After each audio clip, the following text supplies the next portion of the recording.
Hi friends, இன்றைக்கி fish fry video தான் பார்க்க போகிறீங்க. அதுக்கு அடுப்பில் கடாயை வச்சு ஆயில் விட்டு அது காஞ்சதுக்கப்புறம் கடுகு, கருவேப்பிலை, வெங்காயம் போட்டு வெங்காயம் பாதி வெந்ததுக்கப்புறம் தக்காளியும் போட்டு நல்லா வதக்கிக்கணும்.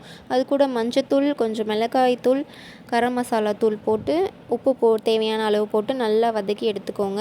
அதுக்கப்புறம் ஒரு வாழை இலையில் அந்த செஞ்சு வச்ச சாந்தை வச்சு அது மேலே நான் ஏற்கனவே ஃபிஷ்ஷை நல்லா ஃப்ரை பண்ணி வச்சுருந்தேன். அதையும் வச்சு அது மேலே இன்னும் கொஞ்சம் சாந்து வச்சு நல்லா அப்ளை பண்ணி வாழை இலையை நாளாக நல்லா மடித்து கட்டி எடுத்துக்கோங்க. எங்கள் வீட்டில் அடுப்பு இருந்ததுனால நான் அடுப்புலேயே வச்சு நல்லா ஃப்ரை பண்ணி எடுத்துக்கிட்டேன். உங்கள் வீட்லேயும் அடுப்பு இருந்தால் ட்ரை பண்ணி பாருங்கள். அடுப்பில் செய்யும்போது தனியாக ஒரு நல்ல டேஸ்ட்டு வரும்ல. அடுப்பு இல்லாதவங்க கேஸ் ஸ்டவ்வில் கூட ட்ரை பண்ணி பாருங்கள், நல்லாயிருக்கும். அதுக்கப்புறம் 2 பக்கமும் நல்லா திருப்பி போட்டு ஃப்ரை பண்ணி எடுத்தால் நல்ல ஒரு சூப்பரான மீன் ரெடி ஆகிடுச்சு. அது மேலே கொஞ்சம் பெப்பரும் நீங்கள் தூவிக்கிட்டு நல்ல கை நிறைய சூடாக எடுத்து வாய் நிறைய சாப்பிட்டிங்கன்னா செம்ம டேஸ்ட்டாக இருக்கும். ட்ரை பண்ணி பாருங்கள்.